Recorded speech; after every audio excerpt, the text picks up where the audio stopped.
അടയുകയും തുറക്കുകയും ചെയ്യുന്നതിന് അക്ഷി നിമിഷം എന്ന് പറയും. അക്ഷി നിമിഷങ്ങൾ ചേർന്ന് കസ്തമുണ്ടാവും. കസ്തം പറഞ്ഞുതരാം, അതിന്റെ കണക്ക് പറഞ്ഞുതരാം. ഗണിതം പഴയ ആളുകൾ കണക്കെടുക്കുന്നത് അക്ഷി അടയുകയും തുറക്കുകയും ചെയ്യുന്നതിന് അക്ഷി നിമിഷം എന്നാണ് പറയുക. അക്ഷി നിമിഷങ്ങൾ ചേർന്ന് അതിൽ നിന്ന് തന്നെ മനസ്സിലാക്കാം, ഒരുവന്റെ അക്ഷിയുടെ അടിസ്ഥാനത്തിലാണ് അവന്റെ കാലം മുഴുവൻ. എന്റെ കണ്ണ് അടയാനും തുറക്കാനും എടുക്കുന്ന സമയമാണ് എന്റെ അക്ഷി നിമിഷം. അത്തരം അക്ഷി നിമിഷങ്ങൾ ചേർന്നാണ് എന്റെ കഷ്ടം. അത്തരം കഷ്ടങ്ങൾ ചേർന്നാണ് മുഹൂർത്തം.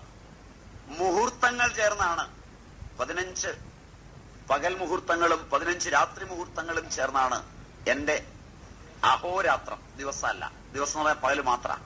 അഹോരാത്രം 30 അഹോരാത്രങ്ങൾ ചേർന്ന് ഒരു മാസവും 15 അഹോരാത്രങ്ങൾ ചേർന്ന് ഒരു പക്കവും ഉണ്ടാവും, ചന്ദ്രനെ ആശ്രയിച്ച്. 2 മാസങ്ങൾ ചേർന്ന് ഒരു ഋതുവും 6 മാസങ്ങൾ ചേർന്നൊരു വർഷവും 12 മാസങ്ങൾ ചേർന്നൊരു വർഷവും ഉണ്ടാവും. അതില് 6 മാസം ചേർന്ന് ഒരു ഉത്തരായനവും 6 മാസം ചേർന്നൊരു ദക്ഷിണായനവും ഉണ്ടാവും. ഈ കണക്കൊക്കെ കറക്റ്റാണ്. അതിൽ ചന്ദ്രനെ അവലംബിച്ചുള്ള ഈ നാളുകളും ഗണനക്രിയയിൽ കറക്റ്റാണ്. അവയൊക്കെ റൈറ്റ് ആയതുകൊണ്ടാണ് അവയെ ഇതിനുപയോഗിച്ചുകൊണ്ട് ബാക്കിയുള്ള തെറ്റ് ശരിയാക്കി എടുക്കുന്നത്. സ്വഭാവത്തെ കാൽക്കുലേറ്റ് ചെയ്യുന്നതിലേ പെശകുള്ളൂ. ഉണ്ട് അല്ല, പുസ്തകങ്ങൾ അങ്ങനെ ധാരാളം ഉണ്ട്. അവ ശരിയാണെന്ന് തോന്നുന്നത് നിങ്ങളുടെ അയൽവക്കത്ത് നിന്ന് MBBS പഠിക്കാൻ പോയ കുട്ടികളോട് ഒരു 3-ാം കൊല്ലം, ഇപ്പൊ 3-ാം കൊല്ലം ആണോ എന്ന് സംശയമുണ്ട്, 3rd ഇയർ ആണെന്ന് തോന്നുന്നു, അതായത് 7th semester, 6th or 7th semester, പഴയത്, ഇപ്പോഴത്തെ എനിക്ക് കൃത്യം പറയാനാവില്ല. ആ സെമസ്റ്ററിൽ പഠിക്കുമ്പോൾ ഈ ലോകത്തുള്ള രോഗം മുഴുവൻ അവനുണ്ടെന്ന് തോന്നും. പറഞ്ഞ മനസ്സിലായില്ല? പഠിക്കുന്ന ആ വിദ്യാർത്ഥിക്ക് തോന്നുന്നു ഈ രോഗം മുഴുവൻ തനിക്കുള്ളതാണ്. പ്രസിദ്ധരായ നോവലിസ്റ്റുകളുടെ നോവൽ വായിക്കുന്ന എല്ലാവർക്കും അതിലെ കഥാപാത്രം താനാണെന്ന് തോന്നും. നല്ല പ്രഭാഷണങ്ങളിലെ ഉദാഹരണങ്ങൾ കേൾക്കുമ്പോൾ അത് എനിക്കിട്ട് വെച്ചതാണല്ലോ എന്ന് തോന്നും. പറയുന്നവൻ അറിയുന്നില്ല, സാഹിത്യകാരൻ അറിയുന്നില്ല, മെഡിക്കൽ സയൻസിന്റെ പുസ്തകം എഴുതിയവൻ അറിയുന്നില്ല. അങ്ങനെ തോന്നുന്നത് നമ്മളുടെ മനസ്സിന്റെ സാർവഭൗമത്വം കൊണ്ടാണ്. മനസ്സിന്റെ സാർവഭൗമത്വമാണ് ഈ നക്ഷത്രങ്ങളെ അവലംബിച്ചെഴുതിയ ഈ ശാസ്ത്രത്തില് നമുക്ക് തോന്നലുണ്ടാക്കാൻ സഹായിക്കുന്നത്. ആ തോന്നലുകൾ ഉണ്ടായാൽ നമ്മൾ ആരും കാണാതെയെങ്കിലും പോയി വീഴണം, പോകാൻ മടി കാണിക്കരുത്. അങ്ങനൊരു സംശയം വന്നാൽ തലേ മുണ്ടിട്ടെങ്കിലും പോയി കണക്ക് നോക്കണം. അങ്ങനെ നിങ്ങളുടെ MLA-മാരും MP-മാരും ഒക്കെ ആരും കാണാതെ രാത്രികാലങ്ങളിൽ പകൽ ഇതിനെ വിമർശിച്ചിട്ട് പോകുന്നുണ്ടെന്നാണ് ഞാനും പറയുക. എതിർക്കുന്നവരും. അതിന് സംശയം വേണ്ട. അതുകൊണ്ട് അതിന്റെ സത്യതയല്ല തെളിയുന്നത്, മനസ്സിന്റെ സാർവഭൗമത്വമാണ് തെളിയുന്നത്. ശാസ്ത്രം ഉണ്ടായത് പറഞ്ഞല്ലോ, ലോകത്ത് പലതും ഉണ്ടാവും. ഈ സാർവഭൗമത്വമുള്ള മനസ്സിരിക്കുന്നിടത്തോളം ഇപ്പൊ നോക്കിയാൽ കാണാം, അങ്ങ് ഭാര്യയോടും കുട്ടികളോടും ഇപ്പോൾ ഉള്ള ആളാണ്. ഈ ഇരിക്കുന്നവർ പലരും അതെ, എല്ലാവരും അല്ല, പലരും അതെ, കൂടുതലും അതെ. എന്നെ കേൾക്കുന്ന കൂടുതലും ആളുകൾ വിവാഹിതരാണ്. ഒരു 11 മണി കഴിഞ്ഞാൽ ഏഷ്യാനെറ്റ് ഗ്ലോബല്, പിന്നെ മറ്റേ സൂര്യയുടെ തമിഴ്, ഇങ്ങനെ വരുന്ന ചാനലിലെല്ലാം മിക്കവാറും സീരിയൽ എന്നൊരു ഏർപ്പാടുണ്ട്. കണ്ടിട്ടുണ്ടോ? ഇല്ല, സീരിയൽ കാണാറില്ല. എന്നാൽ കണ്ടിട്ടില്ലെങ്കിൽ ഒരു പ്രാവശ്യം പോയി കാണും. കാര്യം എളുപ്പമാണ്. അങ്ങനെ സീരിയൽ എന്ന് പറഞ്ഞൊരു ഏർപ്പാടുണ്ട്, നിങ്ങളൊന്ന് കാണുക. ആ സീരിയലിനകത്ത് ശ്രദ്ധിച്ച് കേൾക്കണേ, ആ സീരിയലിനകത്ത് കുടുംബം തന്നെയാണ് സീരിയലിലും കഥയായി വരുന്നത്. പലപ്പോഴും ഭാര്യയും ഭർത്താവും ഒക്കെ തന്റെ ഭാര്യയിലോ ഭർത്താവിലോ സംതൃപ്തരല്ലാത്ത നിലയിൽ പുറത്തു ബന്ധങ്ങളുള്ളവരാണ് ആ സീരിയലുകളിലെല്ലാം. എല്ലാ സീരിയലിലും വളരെ താല്പര്യത്തോടെയാണ് നിങ്ങളിരുന്ന് കാണുന്നത്, വളരെ താല്പര്യത്തോടെ. അതിലെ പല ഭാര്യയും ഭർത്താവിനെ കൊല്ലാൻ കാമുകനോടൊപ്പം ശ്രമിച്ചു വരുന്നത് ആ കഥ. ഭർത്താവ് ഭാര്യയെ കൊല്ലാനും. മിക്കവാറും എല്ലാ സീരിയലിലെയും കഥ അതാണ്. ഒരു സീരിയലുകാരൻ മറ്റേ സീരിയലിനേക്കാൾ അത് മനോഹരമാക്കാൻ മത്സരിക്കുന്നു എന്ന മത്സരമല്ലാതെ കഥയ്ക്ക് മാറ്റമില്ല. കഴിഞ്ഞൊരു 3-4 കൊല്ലമായിട്ട് അങ്ങനെയാണ്. നമ്മുടെ വാവ മുതലായത് മുതലിങ്ങോട്ട് ഏതെടുത്താലും ഇങ്ങനെയൊക്കെ തന്നെയാണ്. അപ്പൊ ഈ സീരിയലുകളെല്ലാം ഇത്തരം കഥകൾ അവതരിപ്പിക്കും. ജീവിത അനുഭവത്തിലുള്ള ആളാ മുമ്പിൽ ഇരുന്ന് കാണുന്നത്. ആ അനുഭവമുള്ള ഭാര്യ തന്റെ ഭർത്താവ് തനിക്ക് വേണ്ടി അധ്വാനിച്ചു കൊണ്ടെത്തന്ന് താൻ അതെടുത്തുണ്ണുകയും ചെലവാക്കുകയും ചെയ്യുമ്പോഴും പകൽ അയാൾ പോയിരിക്കുന്ന ഓഫീസിൽ ഇത്തരം ഒരു ജീവിതം ഉണ്ടാകുമെന്ന് ഉറപ്പിക്കുക മാത്രമായി സീരിയലിൽ. അയാളാകട്ടെ ഇവൾക്ക് വേണ്ടി ഇത്രയും പ്രയത്നിച്ചിട്ടും ഇന്ന് താമസിച്ചത് എന്തുകൊണ്ടാണ് ഒരു ശങ്കയോടെയാ ചോദിക്കുന്നത്. ഈ ശങ്ക തുടങ്ങിയത് കണ്ടതിന് ശേഷമാണ്. അവളെ വീട്ടിലാക്കിയിട്ട് പോയ അവൻ ഇടയ്ക്കിടയ്ക്ക് ഫോൺ ചെയ്യുന്നത് അവനും ഈ സീരിയൽ കണ്ടിട്ട് ഇവളിപ്പം വീട്ടിലുണ്ടാകുമോ എന്ന ശങ്കയിലാണ്.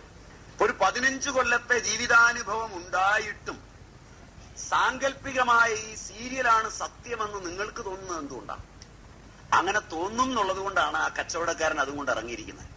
ഫിക്ഷണൽ ട്രൂത്തിന് യഥാർത്ഥ സത്യത്തെക്കാൾ വലിപ്പം കൂടും.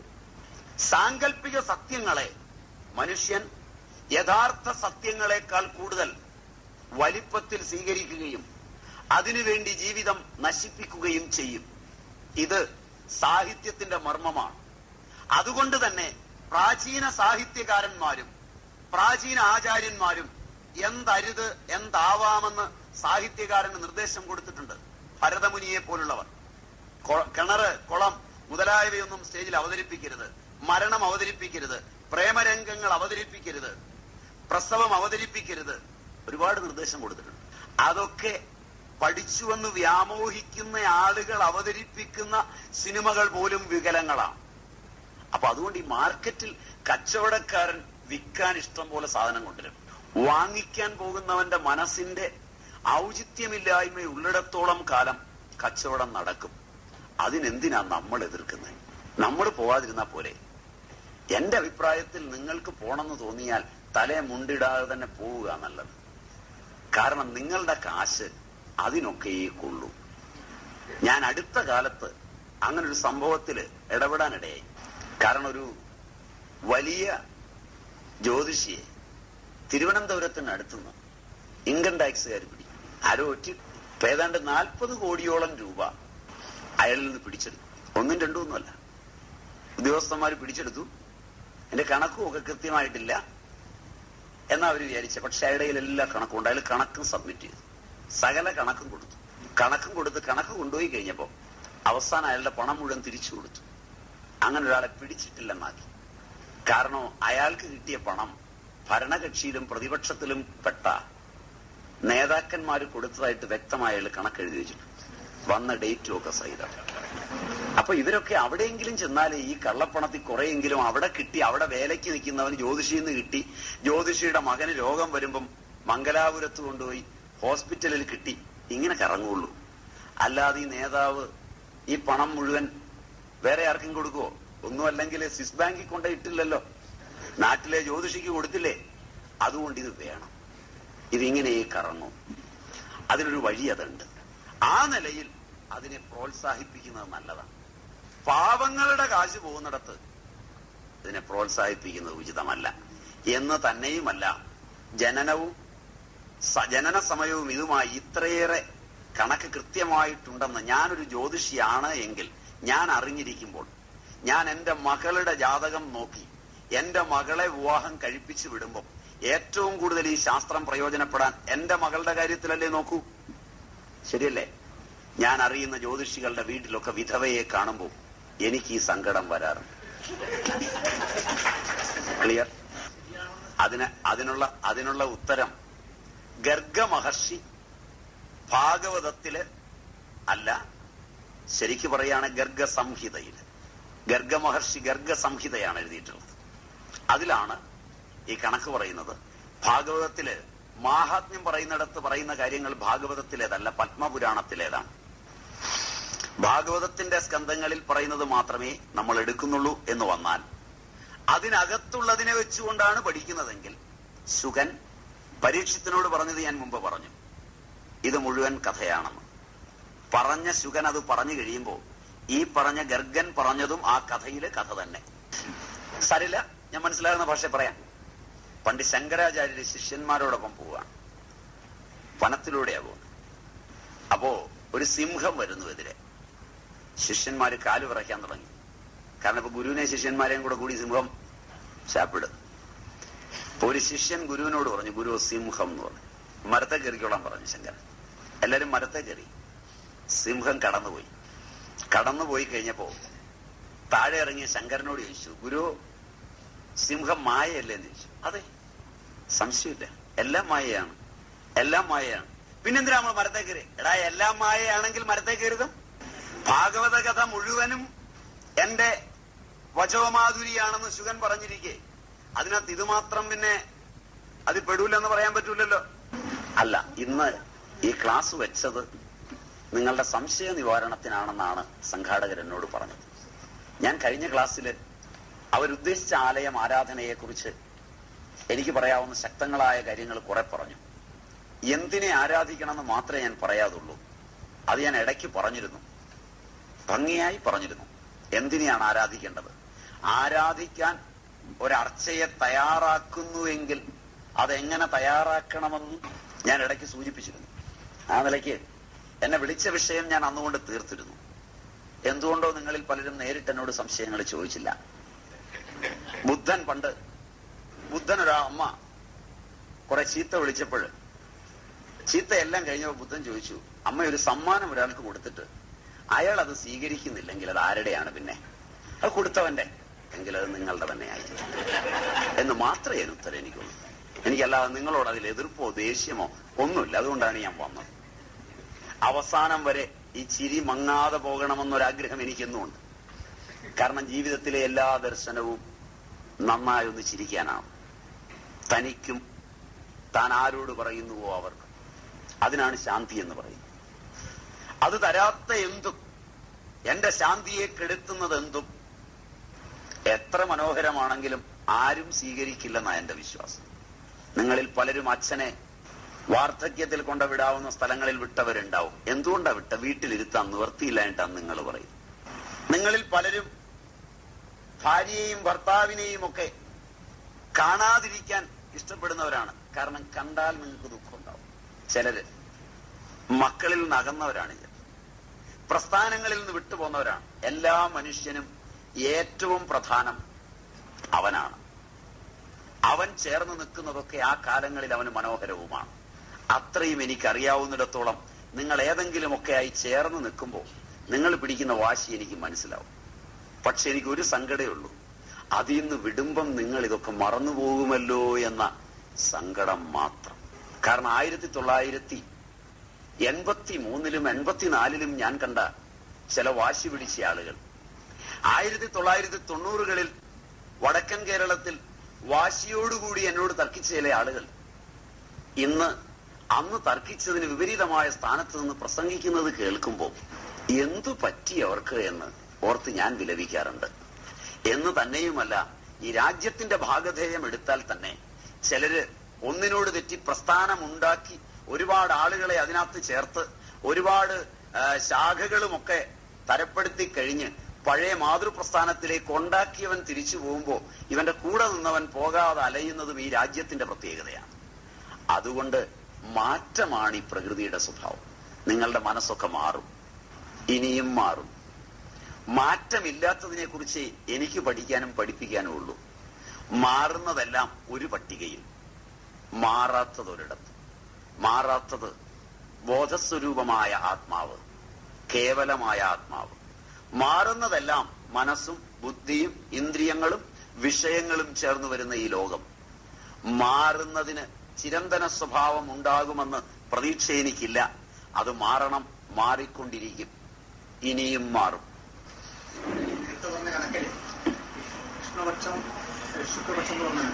തീർച്ചയായും അതെ, അതെ ഉണ്ട്. പിതൃലോകത്തിന് രാത്രിയാണ്, 15 ദിവസം ശുക്ലപക്ഷം പിതൃലോകത്തിൽ പകലാണ്. അത് കഴിഞ്ഞ് ഉത്തരായണ കാലം വരുമ്പോൾ ഉത്തരായണ ലോകം സർവ്വലോകത്തിൽ പകലാണ്, ദക്ഷിണായന സർവ്വലോകത്തിൽ പകലാണ്. ഇങ്ങനെയൊക്കെയുള്ള ചില കണക്കുകൾ കാണുന്നുണ്ടല്ലോ. അതിനെക്കുറിച്ചാണ് ഈ പുരാണങ്ങളിൽ പറയുന്ന സർവ്വലോകങ്ങളൊക്കെ യാഥാർത്ഥ്യമാണെന്നുള്ളതൊരു സൂചനയല്ലേ? അല്ല. പിന്നെ സ്വാമി വിവേകാനന്ദനോട് പത്രക്കാർ ചില സംശയങ്ങൾ ചോദിച്ചപ്പോ, ഈ പുരാണങ്ങളിലൊക്കെ പറയുന്ന ലോകമുലപ്പത്തിൽ അങ്ങനെ അഭിപ്രായം ചോദിച്ചപ്പോ, ഈ ഭൂമി സത്യമാണെങ്കിൽ പുരാണങ്ങളിൽ പറഞ്ഞ ലോകങ്ങളൊക്കെ സത്യമാണ്, പരലോകങ്ങളൊക്കെ സത്യമാണെന്നുള്ള അഭിപ്രായങ്ങൾ പറഞ്ഞിട്ടുള്ളത്. തീർച്ചയായും ആ അഭിപ്രായം തന്നെ എനിക്കും പറയാനുണ്ട്. ഭൂമി സത്യമാണെങ്കിൽ ഭാരതീയ ദർശനം സത്യമല്ലെന്നാണ്. ദൃശ്യപ്രപഞ്ചം, ഈ ദൃശ്യപ്രപഞ്ചം സത്യമല്ലെന്നാണ് ഭാരതീയ ദർശനം. അതുമാത്രമേ ശാസ്ത്രീയമായി നിങ്ങൾക്ക് തെളിയിക്കാനും പറ്റൂ. സ്വാമിജിയുടെ ഉത്തരവും അതുകൊണ്ട് സംഗതമാണ്. ഒന്നാം ഭാഗം. രണ്ടാം ഭാഗം അങ്ങ് ചോദിച്ച പുരാണങ്ങളിൽ പറയുന്ന കാലം സത്യമല്ലേ എന്ന്. പുരാണം അല്ലെന്നാണ് പറയുന്നത്. പുരാണം സത്യമാണോ എന്നാണ് അങ്ങയുടെ ചോദ്യമെങ്കിൽ ആണെന്നാണ് ഉത്തരം. പുരാണ ശബ്ദം തന്നെ പുരാതനഃ സൻ അഭിനവ എന്നാണ്.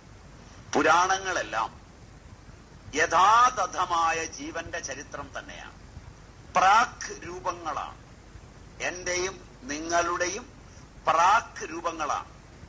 മറ്റൊരു പേര് പറയും ഇംഗ്ലീഷുകാർ. അത് ഭാരതീയരെ സംബന്ധിച്ചിടത്തോളം അന്വർത്ഥമാകുന്ന വിധത്തിലാണ് പുരാണ ശബ്ദം തന്നെ.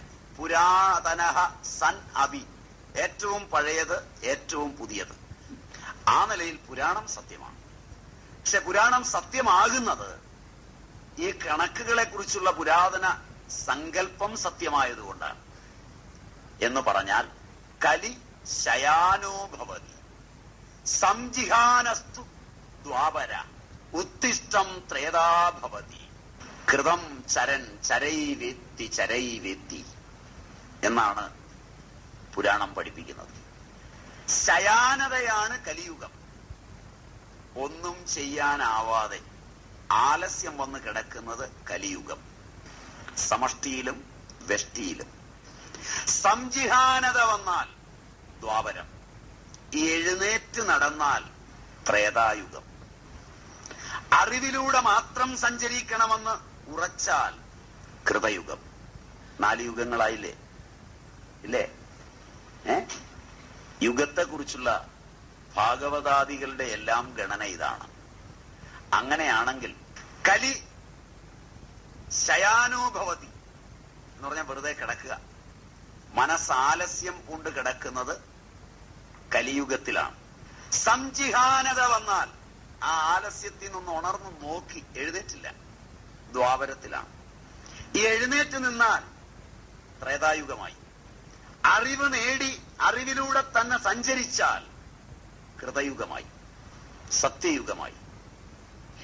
ഇതാണ് യുഗങ്ങളെ പറ്റിയുള്ള പുരാണകാരന്റെ കണക്കെങ്കിൽ അവിടെ കാലം കലിയുഗമെന്നും ദ്വാപരയുഗമെന്നും ത്രേതായുഗമെന്നും കൃതയുഗമെന്നും പറയുന്ന യുഗങ്ങൾ മനസ്സല്ലാതെ മറ്റൊന്നും അല്ല. അതുകൊണ്ട് തന്നെ മനസ്സിനെ യുഗപത് ചിന്തകളിലേക്ക് ഉയർത്തി കലിയുഗത്തിലാണ് ഞാൻ ജീവിക്കുന്നത് എന്ന ചിന്ത വിട്ട് സത്യയുഗത്തിലേക്ക് വളരുക. എല്ലാ കാലത്തും സത്യയുഗത്തിൽ ജീവിക്കുന്ന മനുഷ്യനും ദ്വാപരയുഗത്തിൽ ജീവിക്കുന്ന മനുഷ്യനും ത്രേതായുഗത്തിൽ ജീവിക്കുന്ന മനുഷ്യനും കലിയുഗത്തിൽ ജീവിക്കുന്ന മനുഷ്യനുമുണ്ട്. ഈ സത്യം കൊണ്ട് തിയറി ഓഫ് നാച്ചുറൽ സെലക്ഷൻ എന്ന ചിന്തയെ ഭാഗവതാദി ഗ്രന്ഥങ്ങൾ മറികടക്കുകയും ചെയ്യുന്നു. അതായത് മനുഷ്യൻ ആദ്യകാലത്ത് വിവരമില്ലാത്തവൻ പിന്നെ വിവരം വെച്ചു വെച്ച് വന്നവനല്ല. എല്ലാ കാലത്തും വിവരമുള്ളവനും വിവരമില്ലാത്തവനും ഉണ്ട് ഈ ഭൂമിയിൽ. മനസ്സിലായില്ല? അതുകൊണ്ടൊരു കാലം, ആദ്യകാലം, ആദിമകാലം, ശിലായുഗം അങ്ങനൊന്നുമില്ല. എല്ലാ കാലത്തും എല്ലാ നല്ല ഉപകരണവും എന്നുള്ള കമ്പ്യൂട്ടർ വരെ ഉപയോഗിക്കുന്ന കാലം എല്ലാ കാലത്തും ഒക്കെ ഉണ്ട്. അതിന്റെ ചരിത്രങ്ങൾ എഴുതി വെക്കാൻ മെനക്കെട്ടിട്ടില്ല. അത് ഉപയോഗിച്ചവൻ വിവരമുള്ളവനായതുകൊണ്ട്. വിവരമില്ലായ്മയുടെ ചരിത്രമൊക്കെ എഴുതി വെച്ചിട്ടുമുണ്ട്. കാരണം കാളിദാസന്റെയും ഭാസന്റെയും നാടകങ്ങളോ വേദങ്ങളിലെ ഉപനിഷത്തുകളിലെ ഒക്കെ സന്ദേശങ്ങളോ ഒക്കെ ഇന്ന് നമുക്ക് വായിച്ചാൽ പോലും മനസ്സിലാക്കാൻ പ്രയാസം.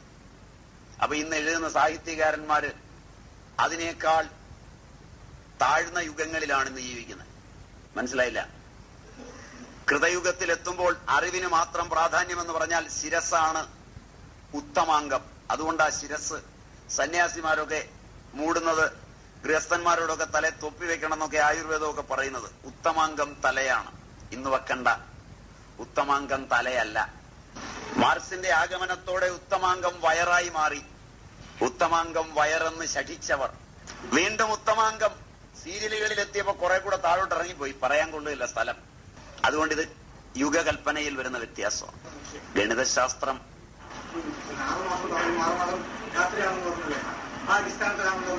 6 മാസം പകലെന്നും 6 മാസം പകലെന്നും 6 മാസം രാത്രി എന്നും പറഞ്ഞതുകൊണ്ട് മാത്രമായില്ല സ്വർഗരാജ്യം നമ്മളെ കൊണ്ടുപോയി കാണിക്കണം, കൽപ്പനയല്ലാതെ.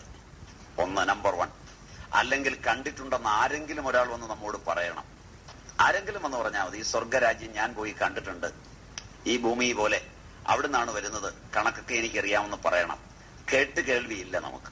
ഗണിതം മാത്രം കൊണ്ടായില്ല അങ്ങനെ നമ്മൾ പഠിക്കാൻ പോകുമ്പോൾ. പറഞ്ഞവർ കേട്ടാൽ മതി, എല്ലാ കാര്യവും നമ്മൾ കണ്ടിട്ടല്ല വിശ്വസിക്കുന്നത്. മാത്രവുമല്ല, ഗീത പോലുള്ള ഗ്രന്ഥങ്ങൾ സാന്ത സ്വർഗങ്ങളെ പുച്ഛിക്കുന്നുണ്ട്. തേദം ഭുക്ത്വ സ്വർഗലോകം വിശാലം ക്ഷീണേ പുണ്യേ മർത്യലോകം വിശന്തി. അതുകൊണ്ട് മർത്യലോകം പിന്നെയും പ്രതീക്ഷിക്കാവുന്നതും സ്വർഗലോകം തികച്ചും താൽക്കാലികവുമാണ്, സാങ്കല്പികമാണെന്ന് ഗീതാചാര്യൻ 9-ാം അധ്യായത്തിൽ പറയുന്നുണ്ട്. പ്രമാണം പൗരാണികരുടേതാണെങ്കിൽ ഇങ്ങനെയാണ് അവിടെ പ്രമാണം. എന്നാൽ അനന്ത സ്വർഗം ഒരിക്കലും നഷ്ടപ്പെടാത്തതാണ്, അത് സാക്ഷാത്കാരമാണെന്ന് ഭാരതീയ ആചാര്യന്മാർ പഠിപ്പിക്കുന്നുമുണ്ട്. സങ്കല്പലോകങ്ങളിൽ ജീവിക്കാതെ ഭൂമിയിൽ ഇറങ്ങി ജീവിക്കുകയല്ലേ നല്ലത്? അത് കളിയാക്കി പറഞ്ഞതാണ്. അല്ല, സ്വർഗലോകം ദൃഷ്ടനഷ്ടമാണെന്ന് കളിയാക്കി പറഞ്ഞതാണ്. അതിന്റെ അർത്ഥവും വ്യാപ്തിയും ആ രംഗമോർത്താൽ മനസ്സിലാവും. സ്വർഗത്തിന് വേണ്ടിയാ യുദ്ധം ചെയ്യുന്നത്. അപ്പൊ അങ്ങനെ യുദ്ധം ചെയ്യുന്നു എന്ന് പറയുന്ന കാൽപ്പനിക കഥകളുള്ള യോദ്ധാക്കളുടെ നടുക്ക് വെച്ച് യോദ്ധാവിനോട് പറയുന്നതാ, അത് കിട്ടിയിട്ടും കാര്യമില്ലടാ എന്ന് പറഞ്ഞു കഴിഞ്ഞാൽ അതില്ലെന്ന് പറയുന്നതിനേക്കാൾ എളുപ്പം അവന്റെ സങ്കല്പത്തിലുള്ളത് കൊണ്ട് ദൃഷ്ടനഷ്ടമാണെന്ന് പറയുകയാണ്. ഉണ്ടെന്നൊരുത്തൻ പറഞ്ഞാൽ, ഇപ്പൊ ഉണ്ടെന്നങ്ങ് ശഠിക്കുന്നത് അങ്ങയുടെ ബോധത്തിലുണ്ട്, അപ്പൊ ഇല്ലെന്ന് ഞാൻ പറഞ്ഞാൽ ബുദ്ധിമുട്ടാവും, അതുകൊണ്ടാണ് ഞാൻ ഇല്ലെന്ന് പറയാത്തത്. പുരാണങ്ങളിൽ ഇങ്ങനെ തന്നെയാ പറയുന്നത്.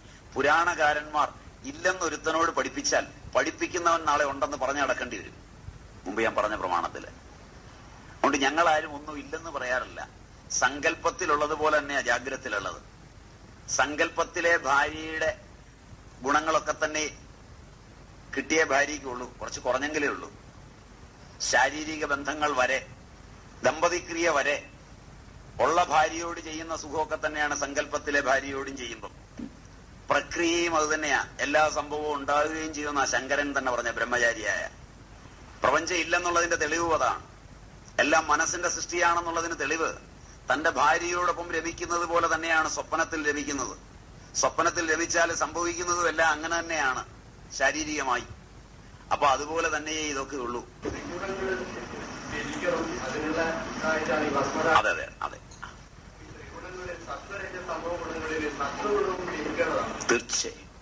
തീർച്ചയായും ഞാൻ പറഞ്ഞുതരാം. അത് ത്യജിക്കുക എന്ന് പറഞ്ഞാൽ അത് ഓട്ടോമാറ്റിക്കായിട്ട് ഇല്ലാതാകുക എന്ന് പറഞ്ഞാൽ,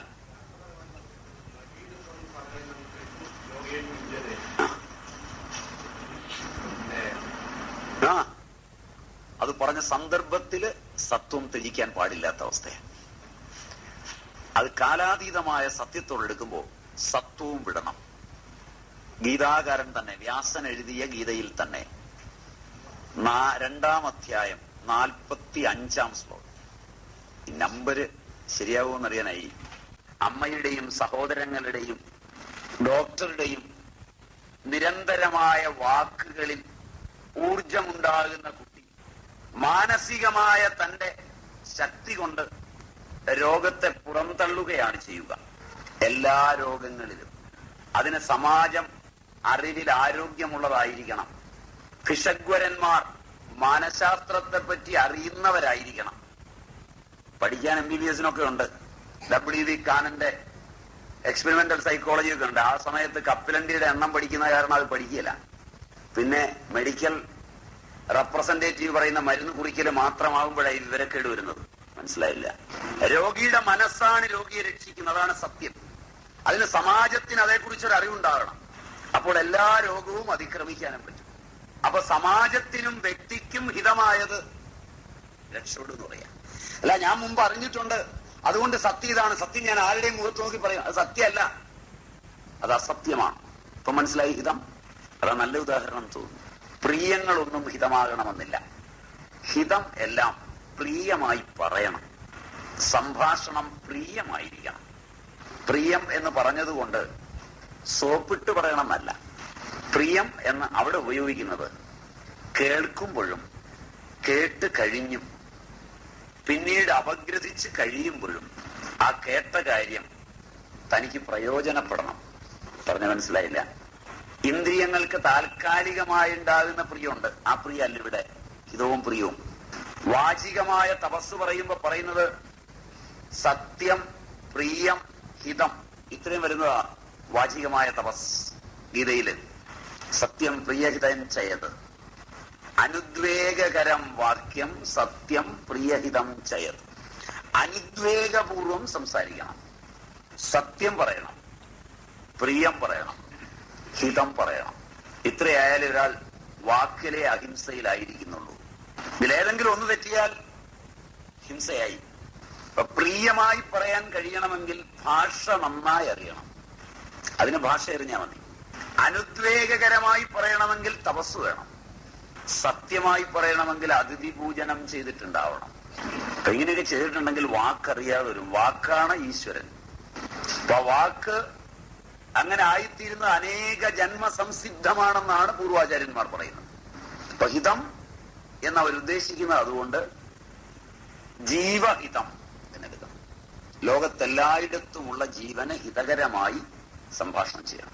ഒരു വാക്കെങ്കിലും ഏതെങ്കിലും ജീവന് ഹിതകരമല്ലാതെ പറഞ്ഞാൽ നാളെ അതിന്റെ ദുഃഖം ഏറ്റുവാങ്ങേണ്ടി വരും. ഇതാണ് അതിന്റെ വഴി. ഹിതം മനസ്സിലായി? വ്രതാനുഷ്ഠാനങ്ങളെ കുറിച്ച് സ്വാമിജിയുടെ അഭിപ്രായം അറിയാൻ താല്പര്യമുണ്ട്. എന്റെ അഭിപ്രായം അറിഞ്ഞിട്ട് കാര്യമില്ല, ഞാൻ പഠിച്ചത് പറയാം. എന്റെ അഭിപ്രായവും നിങ്ങൾ പരിഗണിക്കരുത്. കാരണം തൈത്തരീയ ഉപനിഷത്ത് പറയും, ഞങ്ങൾ ചെയ്യുന്ന നല്ലതിനെ അനുകരിക്കണം, ന ഇതരാണി, ബാക്കിയുള്ളവയൊന്നും അനുകരിക്കരുത്. ഗുരുക്കന്മാരുടെ ഉപദേശം പോലും. അവ പിന്നെ ഗുരുവൊന്നും ആകാത്ത ഞങ്ങളൊക്കെ പറയുമ്പോൾ അതിനെ വളരെ താഴ്ന്നു വേണം പറയാൻ. കാരണം മോശമായ ഒന്ന് ആരെങ്കിലും ചെയ്യുന്ന കണ്ടാൽ അത് ചെയ്താണ് പാരമ്പര്യത്തിൽപ്പെടാൻ ആളുകൾ ഓടുന്നത്. എന്റെ അച്ഛന്റെ പാരമ്പര്യത്തിലാണ് ഞാൻ ജനിച്ചതെന്നറിയുന്നത്. അച്ഛന് മെന്റൽ ഉണ്ടായിരുന്നു, ഇപ്പൊ എനിക്കുണ്ട്. അത് നല്ല പാരമ്പര്യമല്ല. അച്ഛന് വേറെ ഒത്തിരി നല്ല കാര്യങ്ങൾ ഉണ്ടാവും, അതൊക്കെ അനുകരിക്കണം. അച്ഛന് ഡയബറ്റീസ് ഉണ്ടായിരുന്നു, അമ്മയ്ക്കും ഡയബറ്റീസ് ഉണ്ടായിരുന്നു, ഇപ്പൊ എനിക്കും ഡയബറ്റീസ് ഉണ്ട്. പാരമ്പര്യമായിട്ട് ആകെ കിട്ടിയ സ്വത്ത് ഡയബറ്റീസ്. അനുകരിക്കാവുന്നവയൊക്കെ മാത്രമേ പാരമ്പര്യമായി സ്വീകരിക്കാവൂ. എന്റെ അച്ഛൻ മഹാ മുൻസുണ്ടിക്കാരനായിരുന്നു, ഞാനും അതുപോലെ തന്നെയാണ്. അതുകൊണ്ടാണ് മകനാണെന്ന് തെളിയിക്കുന്നത്. നല്ലത് മാത്രമേ പാരമ്പര്യ വഴിക്ക് എടുക്കാവൂ. അതുകൊണ്ട് സ്വാമിജിയുടെ അഭിപ്രായവും പരിഗണിക്കേണ്ടതില്ല. ശാസ്ത്രഗ്രന്ഥങ്ങളിൽ പറഞ്ഞത് പറയാം. അതിനുമുമ്പ് ചോദ്യത്തിനകത്തൊരല്പം വൈഷമ്യമുണ്ട്. വ്രതാനുഷ്ഠാനങ്ങൾ എന്ന് പറയുമ്പോൾ വ്രതങ്ങളും അനുഷ്ഠാനങ്ങളും എന്ന് രണ്ടുണ്ട്. വ്രതങ്ങളുടെ അനുഷ്ഠാനം എന്ന് പറഞ്ഞാൽ വ്രതം ഒരനുഷ്ഠാനം എന്ന നിലയിൽ അഭിപ്രായമുണ്ട്. ശ്രുതികർത്താവ് രണ്ടും എന്നാണോ ഉദ്ദേശിക്കുന്നത്? വ്രതങ്ങൾ മാത്രം, അനുഷ്ഠാനം ഇല്ല കൂടെ. കാരണം വ്രതാനുഷ്ഠാനങ്ങൾ എന്ന് പറയുമ്പോൾ രണ്ടെണ്ണം ചേർന്ന് വരാം. അപ്പൊ വ്രതങ്ങൾ അനുഷ്ഠിക്കുന്നത് നല്ലതാണ്, അതുകൊണ്ടാണല്ലോ വെച്ചിരിക്കുന്നത്. പക്ഷേ അനുഷ്ഠിക്കുമ്പോൾ മനസ്സ്, വാക്ക്, പ്രവൃത്തി മൂന്നെണ്ണവും സമമായിരിക്കുന്നെങ്കിൽ മാത്രമേ വ്രതം നോക്കിയിട്ട് കാര്യമുള്ളൂ. ഇന്ന് ഏകാദശിയാണ്, ഒന്നും കഴിച്ചില്ല. എടാ ഗോപാല, 2 കരിക്കിട്ടതാ. അയ്യോ ഇന്ന് ഏകാദശിയാണ്, 2 കരിക്കേ കഴിച്ചുള്ളൂ, നീ പാല് കാച്ചിയില്ലേ? ആ വ്രതം നോക്കാതിരിക്കുകയാണ് നല്ലത്. മനസ്സിലായില്ല? കാരണം അനുഷ്ഠാനങ്ങൾ അനുഷ്ഠേയമാകുന്നത് മനസ്സ് ആദ്യം അതിനെ ഇഷ്ടപ്പെട്ടിട്ടായിരിക്കണം. ഇന്ന് ഹിന്ദുക്കൾ പല അനുഷ്ഠാനങ്ങളും പ്രകടനപരതയിലാണ് അനുഷ്ഠിക്കുന്നത്. അവ കൊണ്ട് അനുഷ്ഠാനങ്ങൾ പറയുന്ന യാതൊരു പ്രയോജനവും കിട്ടില്ല. ഒറ്റ പ്രയോജനം കിട്ടില്ല, ആരോഗ്യം പോലും കിട്ടില്ല. പണ്ട് കാലത്ത് ധാരാളം ഉപവാസങ്ങൾ നടത്തിയ ആചാര്യന്മാരുണ്ട്. അവരാരും അൾസറിന് ഓപ്പറേറ്റ് ചെയ്തിട്ടില്ല, ഡിസെൻട്രി പിടിച്ചിട്ടുമില്ല. അവർക്കാർക്കും രോഗങ്ങളും ഉപവാസങ്ങളിൽ നിന്ന് വന്നിട്ടില്ല. ഇന്ന് ഞങ്ങൾ ആചാര്യന്മാർ തന്നെ ജനറലി ലോകരെ ബോധ്യപ്പെടുത്തുന്നത് പണ്ട് കാലത്ത് അനുഷ്ഠിച്ച ഉപവാസങ്ങളുടെ കാർക്കശ്യം കൊണ്ട് ഒരുപാട് ശാരീരിക രോഗങ്ങൾ ഇന്നുണ്ട്. ഭക്തന്മാരും അതൊരു ക്രെഡിറ്റ് ആയിട്ടാണ് എടുക്കുന്നത്. മനസ്സിലായില്ല? ചുരുക്കത്തിൽ ജീവിച്ചിരിക്കുന്ന ഇവർ തന്നെ നമ്മോട് പറയുന്നത് അനുഷ്ഠാനത്തിന് പോയാൽ ഇത്രയും കുഴപ്പങ്ങളൊക്കെ വരുമെന്നാണ്. അനുഷ്ഠാനവും വ്രതവുമെല്ലാം കൃത്യമാകുമ്പോൾ ശരീരം തന്നെ മനസ്സിനും വാക്കിനും ഇണങ്ങിച്ചേരും. ശരീരത്തെക്കാൾ സൂക്ഷ്മമാണ് വാക്ക്, വാക്കിനേക്കാൾ സൂക്ഷ്മമാണ് മനസ്സ്. സൂക്ഷ്മത്തിൽ നടക്കുന്നതായ പ്രക്രിയ കൊണ്ട് മാത്രമേ സ്ഥൂലത്തിൽ മാറ്റം വരൂ. സ്ഥൂലത്തിൽ നടക്കുന്ന പ്രക്രിയകൾ സൂക്ഷ്മത്തെ മാറ്റാൻ പര്യാപ്തങ്ങളാവണമെന്നില്ല. മനസ്സിലാകുന്നുണ്ടോ ആവോ? അതുകൊണ്ട് തന്നെ അനുഷ്ഠാനങ്ങൾക്ക് ഇറങ്ങിത്തിരിക്കുമ്പോൾ ആദ്യം മനസ്സിനെ പാകപ്പെടുത്തണം. ഹിന്ദുക്കളായി ജനിച്ചു പോയതുകൊണ്ട് ഹിന്ദുവിന്റെ അനുഷ്ഠാനങ്ങളൊന്നും ചെയ്യരുത്. ഇസ്ലാമായി ജനിച്ചു എന്നുള്ളത് കൊണ്ട് ഇസ്ലാമിന്റെ അനുഷ്ഠാനങ്ങളും ചെയ്യരുത്. അനുഷ്ഠാനങ്ങൾ താല്പര്യമാകുന്ന ഒരു മാനസികാവസ്ഥ രൂപപ്പെടുത്തിയിട്ട് മാത്രമേ അനുഷ്ഠിക്കാവൂ. പുത്തനച്ചി പുരപ്പുറം തൂക്കുമെന്ന പ്രമാണത്തിൽ മതത്തിന്റെ ചിന്തയിലേക്ക് വെള്ളിടി വരുന്നത് പോലെയാണ് നിങ്ങൾ വന്ന് വീഴുന്നത്. ഇന്നലെ വരെ ഇതിനെയൊക്കെ എതിർത്ത് നടന്നവൻ ഒരു ദിവസം രാവിലെ മതത്തിൽ വന്ന് കൂപ്പുകുത്തും. ഇങ്ങനെ പൊതുവെ കാണുന്നത്. പിന്നെ അവൻ മറ്റുള്ളവർ കാണിക്കുന്നതിനേക്കാൾ കൂടുതൽ ജാടകൾ കാണിക്കും ഇതിന്റെ ആളാകാൻ. എല്ലാവരും ശബരിമലയ്ക്ക് പോകുമ്പോൾ ഒരു തേങ്ങയിൽ നെയ്യും നിറച്ച് നടയിലടിക്കാൻ ഒരു തേങ്ങയും കൊണ്ടുപോയാൽ അവൻ 18 തേങ്ങയുമായി. മാത്രമല്ല, പെരിയോൻ മിടുക്കനാണെങ്കിൽ അവനെ ഇവിടം മുതൽ അവിടം വരെ കാണുന്ന കല്ലിലൊക്കെ നമസ്കരിപ്പിച്ച് ദക്ഷിണയും വെപ്പിക്കും. ഇങ്ങനെ ആവരുത് അനുഷ്ഠാനം. അനുഷ്ഠാനങ്ങളെല്ലാം നമ്മുടെ ആവശ്യത്തിനാണെന്നറിഞ്ഞ് അതിന്റെ മിതത്വത്തോടുകൂടി അനുഷ്ഠിക്കണം. അങ്ങനെ അനുഷ്ഠിക്കുകയാണെങ്കിൽ അവയിൽ പ്രയോജനമുള്ളവ ഇല്ലാത്തവ ഒക്കെ തിരിച്ചറിയാൻ പറ്റും. കണ്ടമാനം മനുഷ്യൻ തിന്നും കുടിച്ചും പോകുമ്പോൾ അതിന്റെ ഇടയിൽ ഒരു ദിവസം കഴിക്കാതിരിക്കുന്നത് നല്ലതാണെന്നറിയുന്ന ആളുകളാണ് അനുഷ്ഠാനങ്ങളിൽ വ്രതങ്ങൾക്കൊക്കെ പ്രാധാന്യം കൊടുത്തത്. പക്ഷെ അതിനിരിക്കുമ്പോൾ തലേ ദിവസം അതിന് തയ്യാറെടുക്കണം. ആഹാരം കുറച്ചു കുറച്ച് കൊണ്ടുവന്നിട്ട് വേണം പൂർണ്ണമായി നിർത്താൻ. ഒറ്റയടിക്ക് നിർത്തിയാൽ അൾസറൊക്കെ വരും. 4 ഇടങ്ങഴി അരിയുടേത് ഒരു നേരം തട്ടുന്നവൻ ഒരു ദിവസം കഴിക്കാതിരുന്നാൽ 4 ഇടങ്ങഴി അരി ദഹിപ്പിക്കുന്ന വേഗതയിലുള്ള അവന്റെ ദഹനേന്ദ്രിയ വ്യവസ്ഥ അവന്റെ കുടലിന്റെ ഭിത്തിയെ ഇടിച്ചിടും. അത് മതത്തിന്റെ വ്രതമാണെന്ന് പറഞ്ഞതുകൊണ്ട് അകത്തിരിക്കുന്ന സ്രവങ്ങള് എന്നാ നിന്റെ മതത്തിന്റെ ആയല്ലോ ഞാൻ ക്ഷമിച്ചിരിക്കുന്നു എന്ന് പറയില്ല. അതിനാദ്യം ആ സ്രവങ്ങളെ ഒന്നുകിൽ പുറത്ത് തള്ളിക്കളയാനുള്ള യോഗാവസ്ഥകൾ പഠിച്ചു വെക്കണം. ധോത്തിക്രിയയൊക്കെ മനസ്സിലായെന്നറിയില്ല. അതുണ്ടെങ്കിൽ വമനക്രിയകളൊക്കെ അറിയാമെങ്കിൽ കുറെയൊക്കെ പുറത്ത് തള്ളിക്കളയാം. ശംഖപ്രക്ഷാളനം അറിയാമെങ്കിൽ കളയാം. എന്താണെന്ന് പറഞ്ഞു തന്നു കഴിഞ്ഞാൽ നാളെ പോയി ഇത് തന്നെ ആദ്യം കാണിക്കും. അവസാനം ആശുപത്രിയിൽ പോകേണ്ടി വരും. ചിലപ്പോ കൂടി അവിടെ വരേണ്ടിയും വരും. അതുകൊണ്ട് എന്താന്ന് ഇപ്പൊ അറിയണമെന്നില്ല. ഇങ്ങനെയുള്ള ക്രിയകളൊക്കെ കൊണ്ടാണ് അവര് ഈ ദഹന രസങ്ങളെ പുറത്തു കളയുന്നത്. അങ്ങനെ പെട്ടെന്ന് ചെയ്യണമെങ്കിൽ അത് ഹഠമാണ്. അത് ചെയ്യുമ്പോ ഹഠയോഗമാണ് വിധികൾ. രാജയോഗത്തിന്റെ വിധികള് ക്രമമായി ഒരു ദിവസം 50 ഉരുള ചോറുണ്ടെങ്കിൽ ആദ്യം ഉണ്ണുന്ന ചോറ് ഇടങ്ങരിയാണെങ്കിൽ അത് ഉരുട്ടി വെക്കുക, ഒരേ വലിപ്പത്തിലുള്ള ഉരുളകളായി. അതിൽ നിന്ന് ഓരോ ഉരുള കുറച്ചുകൊണ്ട് അപ്പൊ നമ്മൾ അറിയാതെ ദഹനേന്ദ്രിയം മിതമാവും. ഒരു ദിവസം നല്ലൊരു ആഹാരം കൂട്ടണമെങ്കിലും ഓരോ ഉരുള കൂട്ടി കൂട്ടി കൊണ്ടുപോകാം. അങ്ങനെ ആവുമ്പോൾ ദഹനേന്ദ്രിയം പ്രവർത്തിക്കും. ഒന്നും കഴിക്കാത്തവനെ കുത്തിത്തീറ്റി കൂടുതലിട്ടാൽ ദഹനരസങ്ങളുടെ കുറവ് വരുമ്പോൾ പൊട്ടലും ചീറ്റലും ഒക്കെ ഉണ്ടാവും. ആകെ അപകടമാവുകയും ചെയ്യും. ഇങ്ങനെ വരാതിരിക്കാൻ അനേക വ്രതങ്ങൾ, ദർശം, പൗർണമാസം, ഇങ്ങനെ ഒരുപാട് വ്രതങ്ങൾ നമ്മൾ കേട്ടിട്ടില്ലാത്തവ തന്നെയുണ്ട്.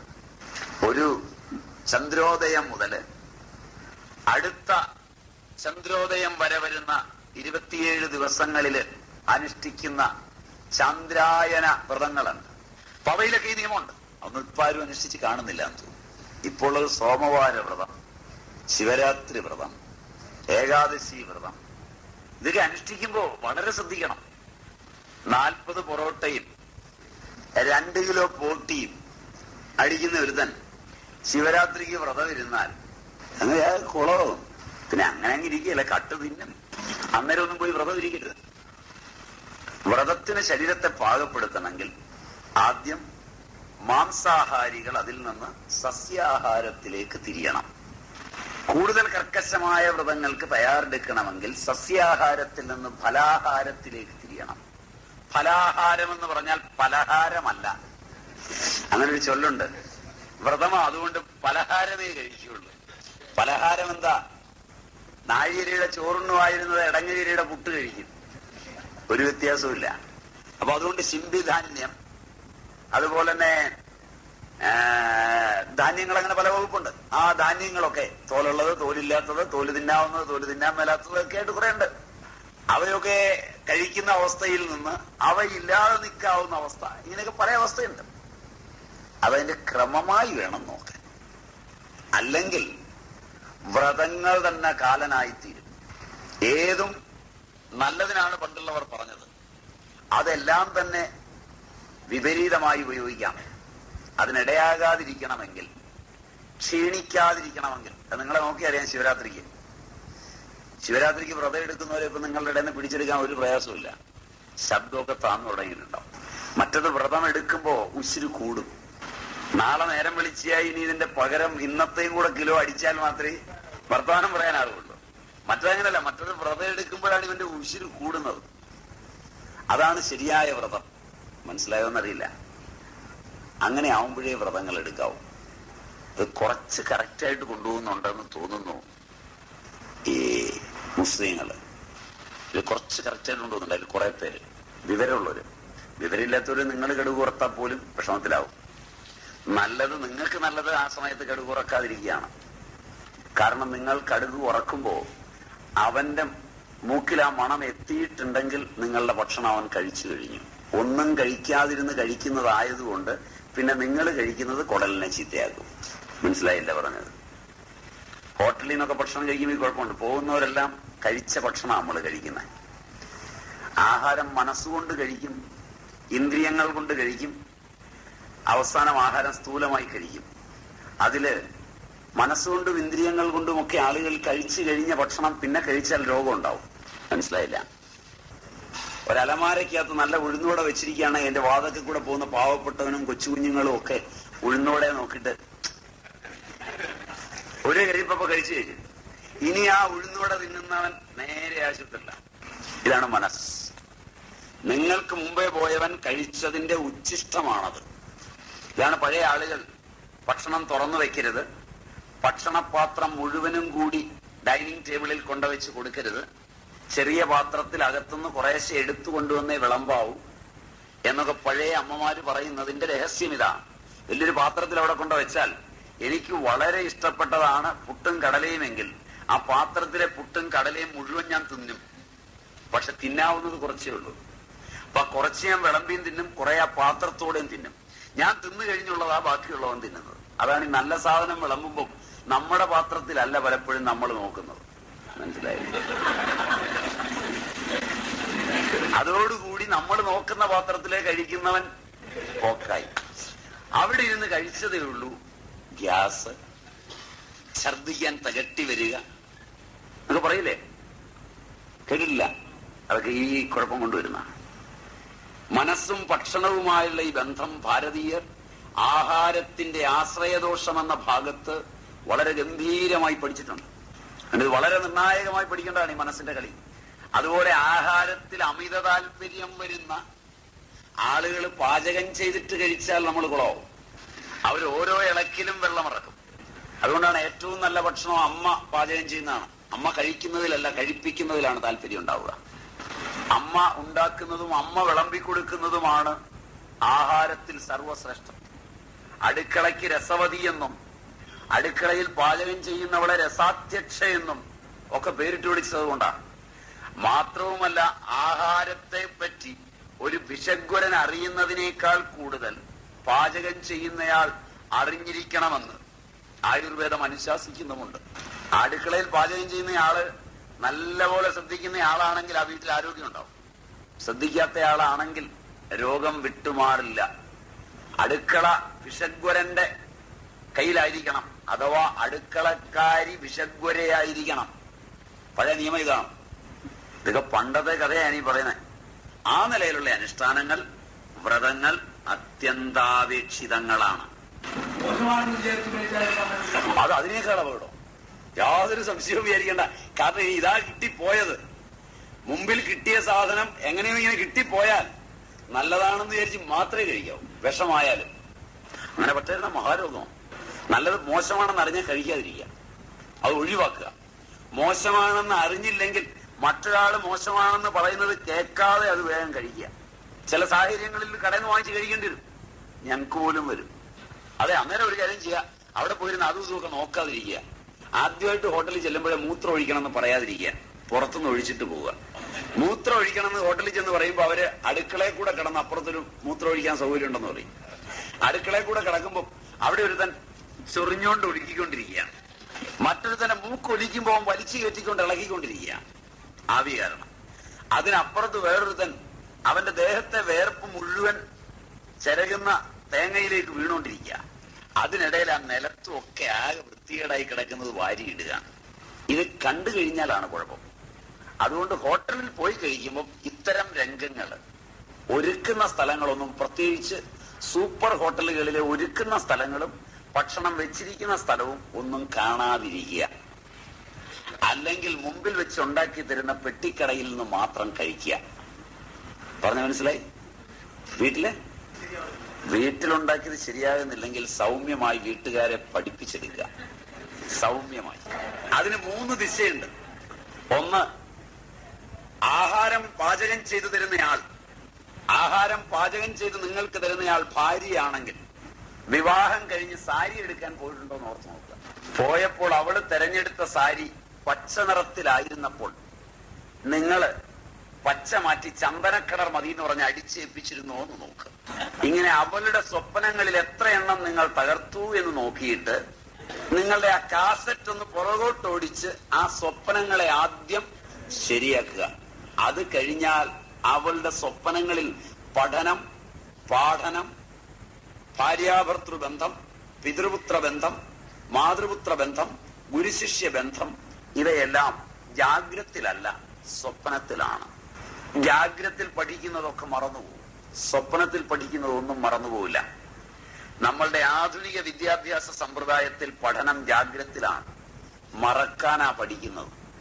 ഡിഗ്രി പാസ്സാകുമ്പോഴേക്ക്, പരീക്ഷ എഴുതി കഴിയുമ്പോഴേക്ക് ഡിഗ്രി വരെ പഠിച്ചത് മുഴുവൻ മറന്നുപോകും.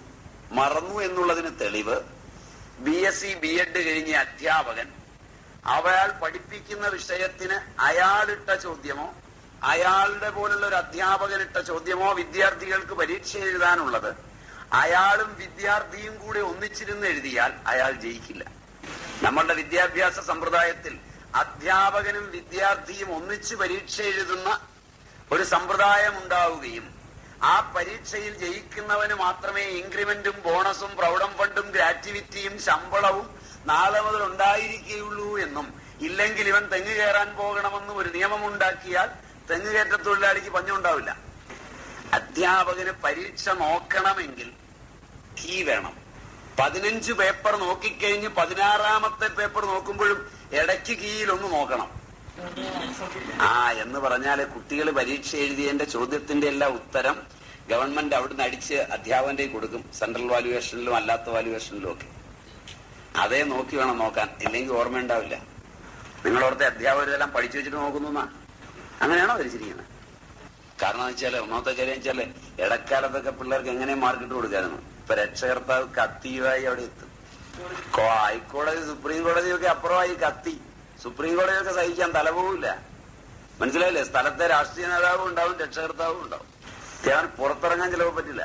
പിന്നെ അവിടെ ചെല്ലുമ്പോ അധ്യാപകന്റെ യൂണിയൻ കൂടെ പോയ നേതാവിന്റെ ആണെങ്കിൽ അപ്പൊ രക്ഷകർത്താവ് വേറെ യൂണിയനെ പിടിക്കും. ഇതൊക്കെയാ ഗതി. അപ്പൊ ഇത് വരാതിരിക്കണമെങ്കിൽ സ്വപ്നത്തിൽ പഠിക്കണം. പഠനം, പാഠനമെല്ലാം സ്വപ്നത്തിലാണ്. അടുക്കളയും സ്വപ്നത്തിലാണ്. അങ്ങനെ സ്വപ്നത്തിലാകുമ്പോഴാണ് അറിയാതെ ഇടുന്ന ഉപ്പ് പാകമാകുന്നത്. ഉപ്പൊക്കെ അളന്നിടാൻ പറ്റില്ല. കാരണം ഇന്ന് വാങ്ങിച്ച പാവയ്ക്കയ്ക്ക് വേണ്ട ഉപ്പും നാളെ വാങ്ങിക്കാൻ പോകുന്ന പാവയ്ക്കയ്ക്ക് വേണ്ട ഉപ്പും മിനിങ്ങാന്ന് വാങ്ങിച്ച പാവയ്ക്കയ്ക്ക് വേണ്ടുന്ന ഉപ്പും ഒരേ ഉപ്പല്ല. ആ പച്ചക്കറിയിൽ തന്നെ ഉപ്പിന്റെ അളവിൽ വ്യത്യാസമുണ്ട്. അപ്പൊ അത് വേകുമ്പോ ഒരു മണം വരും. അടുക്കള വന്നിട്ടില്ല, ഉണ്ടോ? ഇല്ല. എന്നാ ഇനി അടുക്കള നിൽക്കുമ്പോ ശ്രദ്ധിക്കുക. പാചകം ചെയ്ത് വരുമ്പോ ഇത് വെന്ത് വരുമ്പോ ഒരു മണം വരും. അപ്പൊ അതിൽ എത്ര ഉപ്പ് വേണമെന്ന് സ്വപ്നത്തിൽ മസ്തിഷ്കം പറയും, ഇത്ര ഇടാമെന്ന്. അതാ ഒരു വാരം ഇടുന്നത്. കൃത്യമായിരിക്കും. അല്ലാതെ അരക്കപ്പ് ഉപ്പ് കേമാത്തി എഴുന്നള്ളിട്ടാൽ തെണ്ടി കുത്തുവാള എടുക്കും ചില സാധനങ്ങളിൽ. കാപ്പിപ്പൊടി, വയനാട്ടിൽ നിന്ന് വരുന്ന കാപ്പിപ്പൊടിയും ഇടുക്കിയിൽ നിന്ന് വരുന്ന കാപ്പിപ്പൊടിയും കാപ്പിക്കിടുമ്പോ സൂക്ഷിച്ചില്ലെങ്കിൽ കുളമാവും. മനസ്സിലായില്ല? പിടിയിട്ടില്ല. വെള്ളത്തിലിടുന്ന കാപ്പിപ്പൊടിക്ക് അളവിന് വ്യത്യാസം വേണ്ടി വരും. ചായപ്പൊടി ഇടുമ്പോൾ കമ്പനി ഒന്ന് മാറിയാൽ ചായക്ക് കടുപ്പത്തി വ്യത്യാസം വരും അല്ലേ? ഇതെങ്ങനെയാ അറിയുന്നത്? ആ പൊടി ഒരു അല്പം ഇടുമ്പോ സ്മെല്ല് വരുമ്പോ അറിയാം. അതൊരു മസ്തിഷ്കത്തിൽ ഒരു അറിവുണ്ടാക്കി വെക്കും. ഈ അറിവുണ്ടാകണമെങ്കിൽ സ്വപ്നം ശരിയായിരിക്കണം.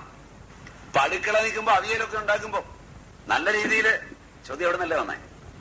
ആ സാരിയൊക്കെ അവരുടെ ഇഷ്ടത്തിനൊക്കെ വാങ്ങിച്ചു കൊടുത്തുവെങ്കിൽ അവര് കഷ്ണമൊക്കെ ഒരേ നീളത്തിൽ നുറുക്കും. പല നീളത്തിലാവുമ്പോൾ വേവ് പലതരത്തിലാവും. അവിയലിന്റെ കഷ്ണമൊക്കെ കൃത്യം ഒരേ നീളത്തിൽ നുറുക്കും.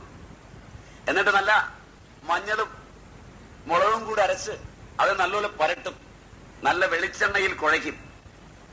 നല്ല ശുദ്ധമായ വെളിച്ചെണ്ണയിൽ നല്ലപോലെ കുഴയ്ക്കും. അത് നല്ല കൈകൊണ്ട് കുഴച്ചെടുക്കും. നല്ല ഓട്ടുപാത്രത്തിലൊക്കെ അത് വെച്ച് അതിന്റെ മുകളിൽ ഒരേ ഇലയൊക്കെ വെച്ച് അടച്ച് തീ എത്തിച്ച് വേറെ വെള്ളമൊന്നും ഒഴിക്കാതെ അതിലെ വെള്ളം കൊണ്ട്, വെള്ളരിക്കായുടെയും പടവലങ്ങായുടെയും ഒക്കെ വെള്ളം കൊണ്ട് പതുക്കെ ചെറിയ അഗ്നിയിൽ വെന്തു വരുമ്പോ അത് കരിവേപ്പില താത്തും. നല്ല തേങ്ങ ചായച്ചെടുക്കും. ആവശ്യത്തിന് പച്ചമുളക് കീറിയിട്ടിട്ടുണ്ടാവും. തേങ്ങ ചായച്ചെടുക്കും. അതും അങ്ങോട്ട് ഇടും. എന്നിട്ട് നല്ലൊരു ഇളക്കി വാങ്ങിയാൽ എന്റെ മണ അയൽവക്കംകാരൻ അടിച്ചാൽ ഇവിടെ എത്തും. അങ്ങനെ കഴിക്കണമെങ്കിൽ ഒരു ഭാഗ്യം വേണം. അതിന് അവരുടെ സ്വപ്നമൊക്കെ താലോലിച്ചിട്ടുണ്ടാവണം. എന്റെ സ്വപ്നം കളഞ്ഞ മഹാദ്രോഹി ഇവനിനി ജീവിതകാലത്തിൽ അവിയല് കൂട്ടിക്കൂടാ. നിങ്ങൾക്ക് കുടുംബജീവിതം കിട്ടണം. ഇതൊക്കെ അറിഞ്ഞുകൊണ്ടാ ഞാനീ പണി വേണ്ടെന്ന് വെച്ചത്. ഇതൊക്കെ അറിഞ്ഞാൽ പിന്നെ എന്ത് സുഖമായിരിക്കുന്നു. നിങ്ങൾ അറിയാത്ത കൊണ്ട് അതിനകത്ത് നിന്ന് ചാടിയിട്ട് ഇത് അനുഭവിക്കാതെ പറ്റുന്നു. എന്റെ ക്ലൂ കിട്ടിയില്ല. നിങ്ങൾക്ക് ക്ലിപ്പിടുക എന്നുള്ളതാണല്ലോ എന്റെ പണി. അപ്പൊ അതുകൊണ്ട് സ്വപ്നമാണ് ആഹാരത്തിൽ ഏറ്റവും പ്രധാനം. നല്ല ആഹാരത്തിന്റെ ഓർമ്മ എവിടുന്ന് കഴിച്ചാലും സ്വപ്നത്തിൽ കൊണ്ടുപോകും. കുട്ടിക്കാലത്ത് അമ്മയൊക്കെ തരുന്നതിലെ ആഹാരമുണ്ട്. വീട്ടിലുണ്ടാക്കുന്ന വറവില്ലേ, വറവ്. തെക്കൻ ജില്ലയിൽപ്പെട്ട ഒരു മെഴുകു കിട്ടില്ല, അശാന്തിയെ കിട്ടും. നിന്റെ മനസ്സിനെ ഉദ്ധരിക്കുക. ഇതാണ് ഗീതയുടെ സാരവത്തായ ഉപദേശവും. അല്പം കൂടി ഭഗവാൻ തന്നെ പറഞ്ഞ യം യം വാവി സ്മരൻ ഭാവം തെജത്യന്തേ കളേവരം തം തമേ വൈദി കൗന്ദേയ സദാ തദ്ഭാവ ഭാവിത എന്ന വാക്ക് ശരിയാണെങ്കിൽ ഈ യുദ്ധക്കളത്തിൽ രണ്ടുപേർ തമ്മിൽ ഏറ്റുമുട്ടി മരിച്ചാൽ മരിക്കുന്ന സമയത്ത് അവരിൽ എന്തുമാത്രം ശത്രുതയുണ്ടോ അതായി വീണ്ടും അവർ ജനിക്കും. പിന്നെ എന്ത് ധർമ്മ സംസ്ഥാപന? ആ ചോദ്യം കാരണം എനിക്ക് അതുകൂടെ നിങ്ങൾക്ക് സംഘർഷം ഉണ്ടാക്കാൻ പറയാൻ പറ്റി.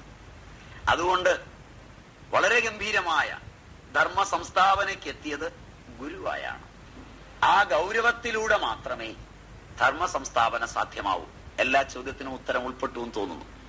ക്ഷേത്രം ആരാധനാലയമല്ല എന്നറിഞ്ഞു എങ്കിൽ ക്ഷേത്രത്തിന്റെ ആവശ്യകത എന്ത്?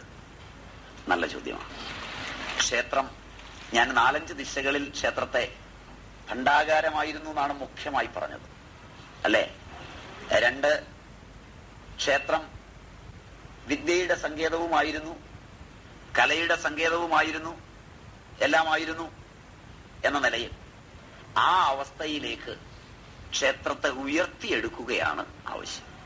മറ്റൊരു തരത്തിൽ പറഞ്ഞാൽ നിങ്ങൾക്ക് ഇഷ്ടപ്പെടുമെന്ന് തോന്നില്ല, ക്ഷേത്ര സങ്കല്പങ്ങളിലൂടെ ഞാൻ അവതരിപ്പിച്ച രാജഭരണത്തിലേക്ക് ഈ രാജ്യം തിരിച്ചു പോകണമെന്നാണ് എന്റെ സങ്കല്പം.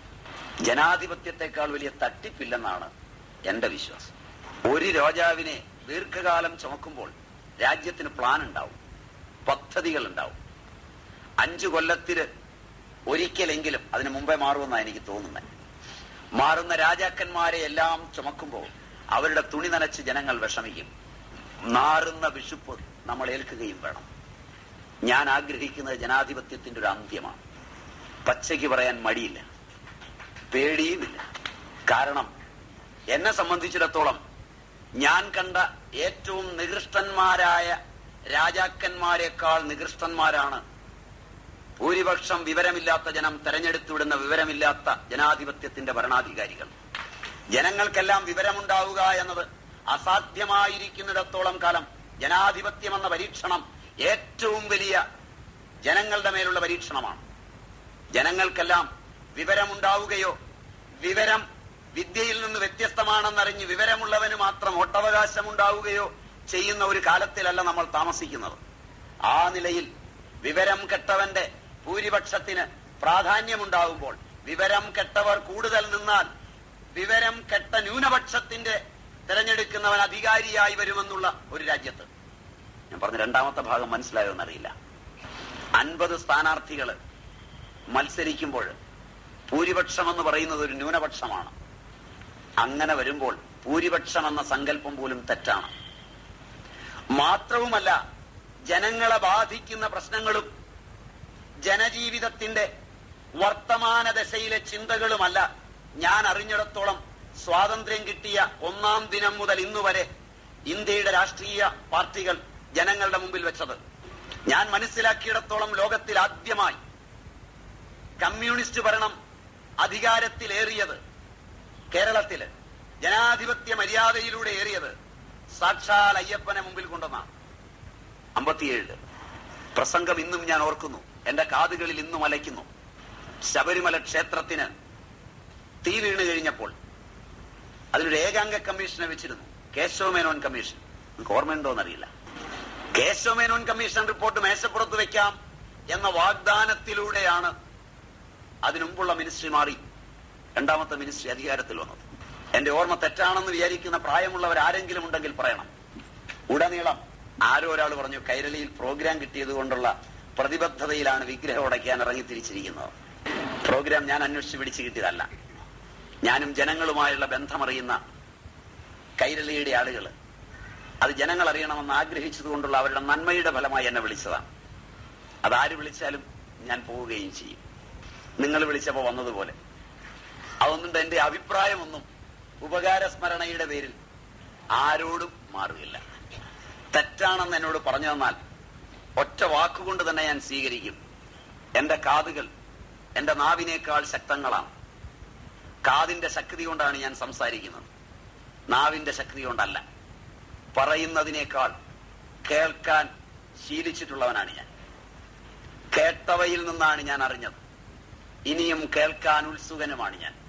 അതുകൊണ്ടാണ് എനിക്ക് കേൾക്കാനുള്ളത് തടയുമെന്നുള്ളത് അറിയാവുന്നത് കൊണ്ടാണ് ഞാൻ പ്രസിഡന്റിനെയും സെക്രട്ടറിയെയും ഒന്നും കൂട്ടാത്തത്. എന്റെ ചെവി കൊണ്ടേ ഞാൻ കേൾക്കാറുള്ളൂ, മറ്റൊരുത്തന്റെ ചെവി കൊണ്ട് ഞാൻ കേൾക്കാറുമില്ല. ഉറപ്പിച്ചതൊക്കെ പറയാം, ഒരു ഭംഗി വാക്കുമല്ലാതെ. അതുകൊണ്ട് തന്നെ ആ വക സംശയങ്ങൾ നിങ്ങൾക്ക് തീർക്കാം. അപ്പോ ഇവിടെ കേരളത്തില് ആദ്യം മുതൽ, ഇന്ത്യയിൽ ആദ്യം മുതൽ ജനാധിപത്യം ജനജീവിതത്തെ ബാധിക്കുന്ന പ്രശ്നങ്ങളിൽ നിന്നല്ല ഓരോ ഇലക്ഷനും. അതിന്റെ തെളിവാണ് എണ്ണമറ്റ ജാതി പാർട്ടികളും മതപാർട്ടികളും അവയെ മാറി മാറി പ്രതിപക്ഷങ്ങൾക്കും ഭരണകക്ഷികൾക്കും താലോലിക്കേണ്ടി വന്നിട്ടുള്ളത്. ജനജീവിതത്തിന്റെ പ്രശ്നങ്ങൾ ജനങ്ങളെ മനസ്സിലാക്കി കൊടുക്കുവാനും ജനങ്ങളെ അറിയിക്കുവാനും ജനാധിപത്യത്തിന് കെൽപ്പില്ല. നമ്പർ 1.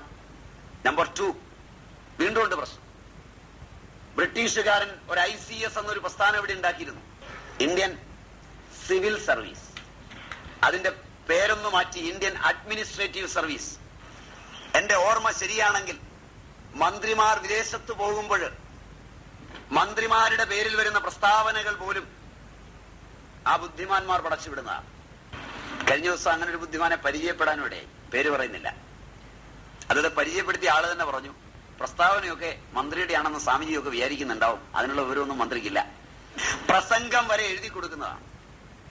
പലപ്പോഴും അതുകൊണ്ട് ആ മന്ത്രിമാർ പ്രതിനിധാനം ചെയ്യുന്ന ദർശനങ്ങൾക്ക് വിരുദ്ധമായതിൽ ഒപ്പിടേണ്ടിയും വരാറുണ്ട്. അതിന്റെ കഥകളൊക്കെ ഇപ്പോൾ ഉണ്ടല്ലോ ഇഷ്ടം പോലെ. അത് പറ്റുന്നത് ഇങ്ങനെയാണ്. നമ്മൾ വിദേശങ്ങളിൽ നിന്ന് വാങ്ങിക്കുന്ന കടങ്ങളിൽ 90% മന്ത്രിമാരെയും പരിവാരങ്ങളെയും സാമാജികന്മാരെയും പോറ്റാനാ ചെലവാക്കുന്നത്. അതെങ്കിലും ലാഭിക്കാം ഒരു രാജാവായാൽ. അവന്റെ വൃത്തികേട് സഹിച്ചാൽ മതി. എന്തായാലും ചെരുപ്പ് കുത്തി ജീവിച്ച് രാജ്യത്തെ കർക്കശമായ ഭരണം നടത്തിയ അറംഗസീബിനെ വരെ നമ്മൾ സഹിച്ചിട്ടുണ്ട്. അയാൾക്കും ഒരു നന്മയുണ്ടായിരുന്നു, ഖജനാവിന്റെ പൈസ അയാള് കട്ടുമുടിച്ചില്ല. അതിലും മോശമാണ് ജനാധിപത്യം എന്നാണ് എനിക്ക് തോന്നുന്നത്. ശരിയല്ല? വോട്ടിനോടുള്ള പ്രതിപത്തിയും എന്നെങ്കിലും ഒരിക്കൽ ഞാനും മന്ത്രിയായേക്കുമെന്നുള്ള പ്രതീക്ഷയും സ്വാമിമാർക്ക് ഇന്ന് കൂടുതലുള്ള കാലമാണ്. അതുകൊണ്ട് ആ പ്രതീക്ഷയും വോട്ടിനുള്ളതായ അവകാശവുമാണ് ജനാധിപത്യത്തിന്റെ പ്രണേതാക്കളാക്കി നമ്മളെ മാറ്റുന്നത്. കാരണം കലപ്പയുമായി നീങ്ങുന്നതിനിടയിലാണല്ലോ പാവം ആ കർണാടകത്തിലെ മനുഷ്യൻ എല്ലാരും അടിക്കുന്നതിനിടയിൽ പ്രധാനമന്ത്രിയായത്. നമുക്കും നറുക്ക് വീണുകൂടായികയില്ല.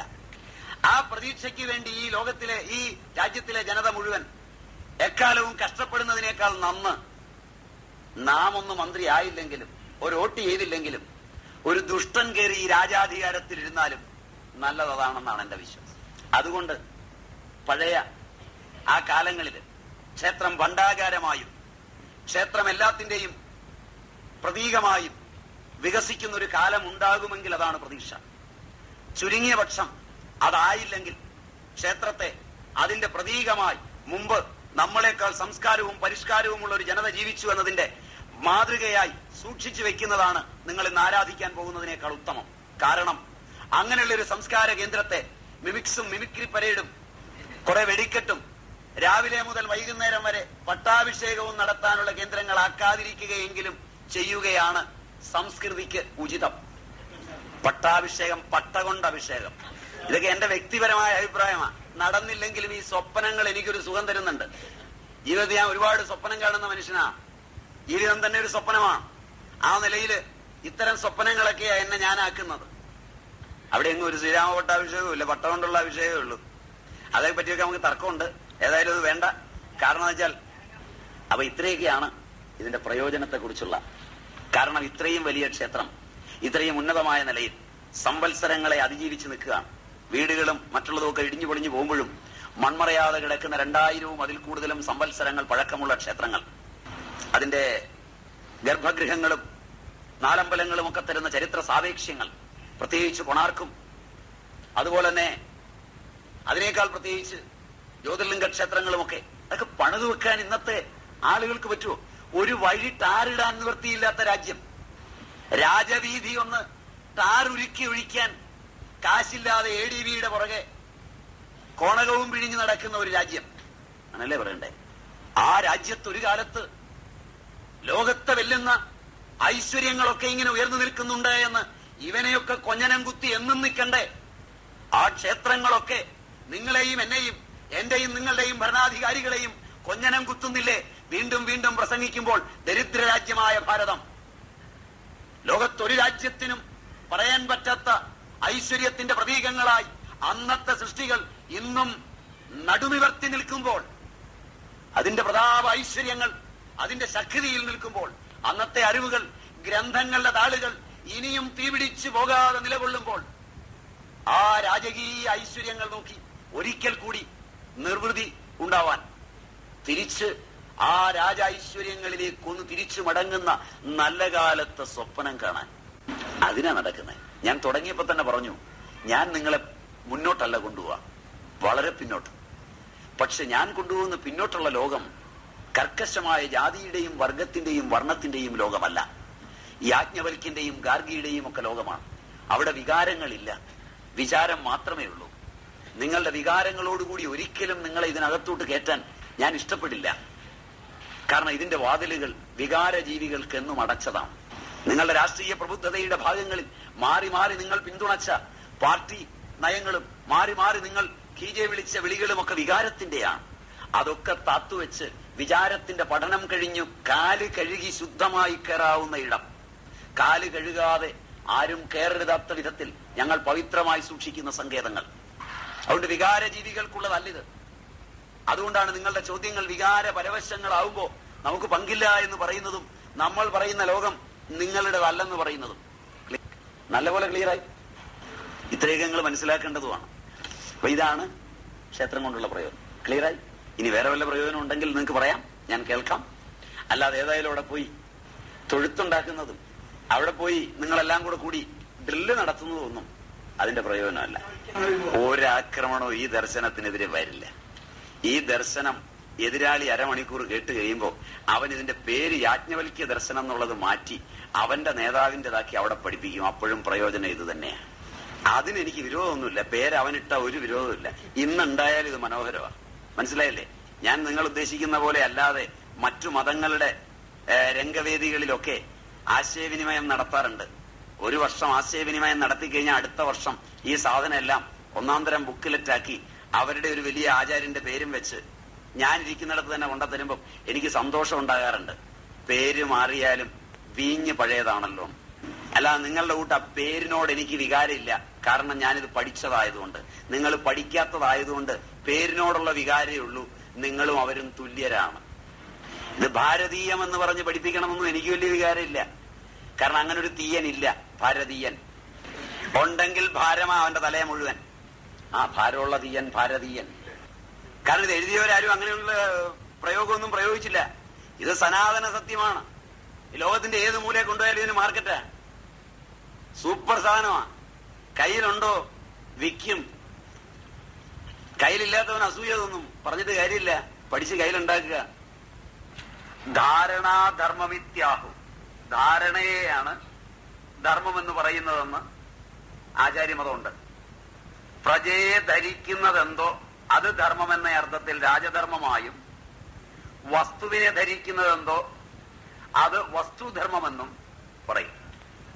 ധർമ്മശബ്ദത്തിന് ഒരുപാട് നിർവചനങ്ങളുണ്ട്. ഒന്നും രണ്ടുമല്ല. അതിലൂടെ ഞാൻ വിപുലമായി പോയില്ല എന്ന് മാത്രമേ ഉള്ളൂ. അപ്പോ ധാരണയെ ധർമ്മമെന്ന് പറയും. ധർമ്മത്തിന് ആ നിർവചനമുണ്ട്. ധർമ്മസ്യ തത്വം നിഹിതം ഗുഹായാം എന്നും വ്യാസൻ പറയും. ഇവിടെയെല്ലാം വ്യത്യസ്ത തലങ്ങളിലെ ധർമ്മമാണ്.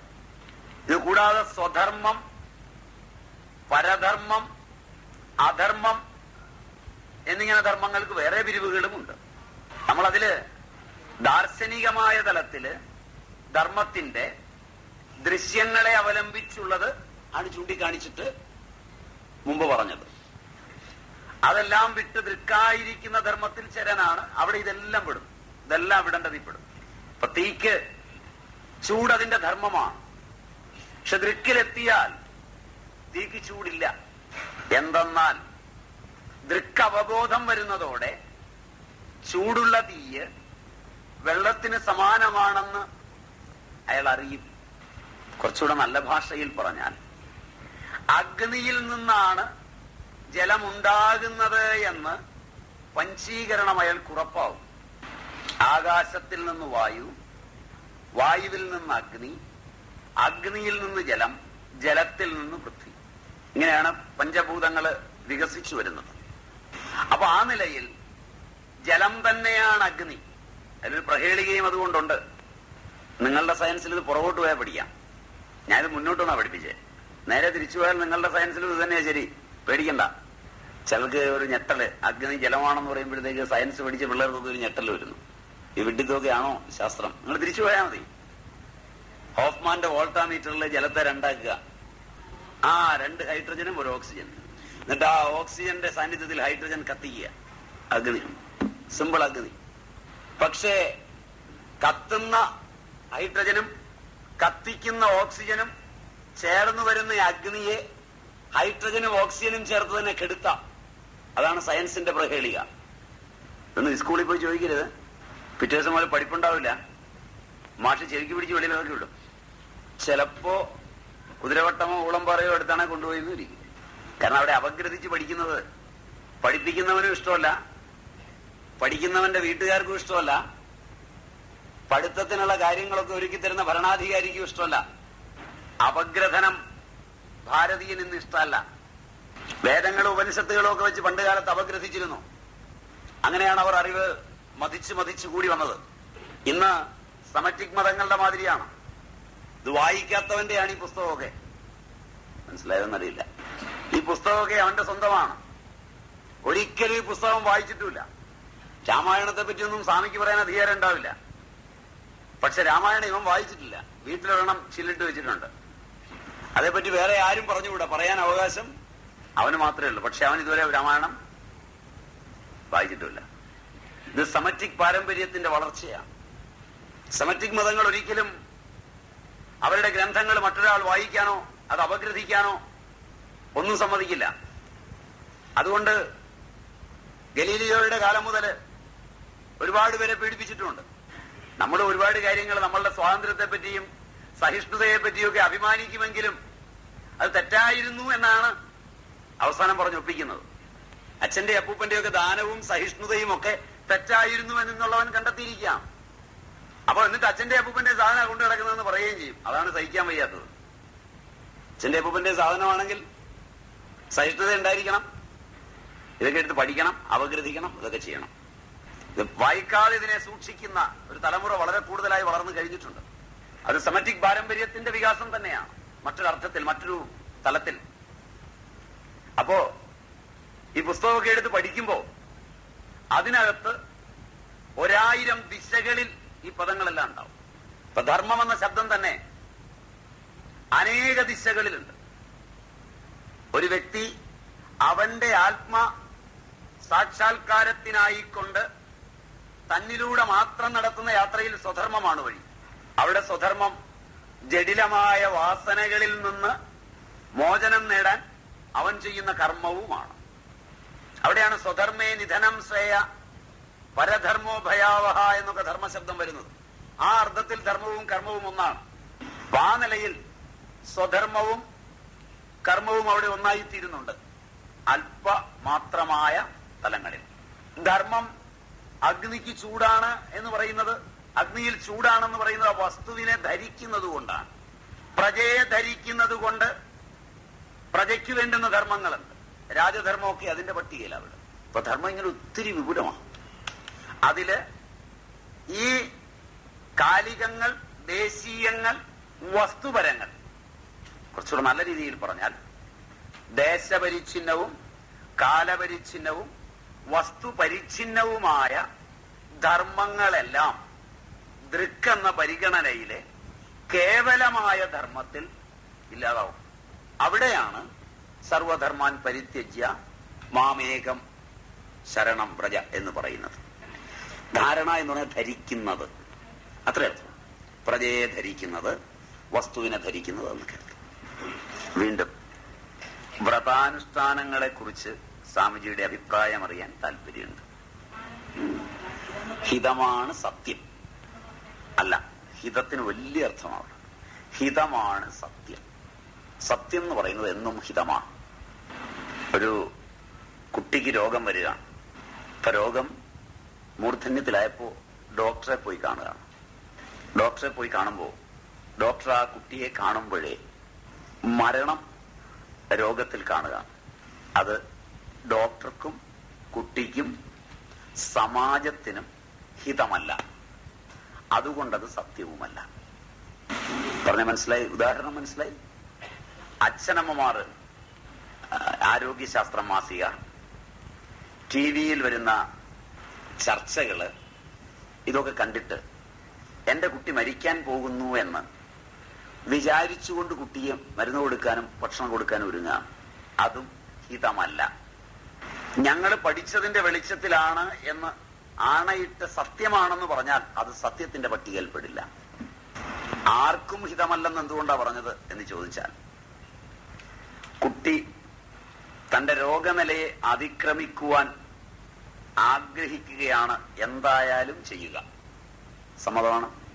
അപ്പൊ കുട്ടിക്ക് ഹിതമല്ല എന്നുള്ളത് ചർച്ച കൂടാതെ നിങ്ങൾക്ക് മനസ്സിലായി.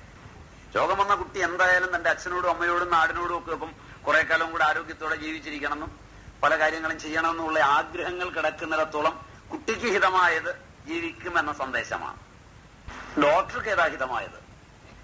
ഈ രോഗം നിമിത്തം രോഗി മരിക്കും എന്ന് നിരന്തരമായി ഡോക്ടർ അറിഞ്ഞ ഒരു അറിവ് കിടക്കുമ്പോൾ നാളെ ഇതേ രോഗലക്ഷണം ഡോക്ടറിൽ കണ്ടാൽ ഈ കുട്ടി ജീവിച്ചിരിക്കുന്നിടത്തോളം സമയം പോലും ജീവിച്ചിരിക്കില്ല, അപ്പം മരിക്കും.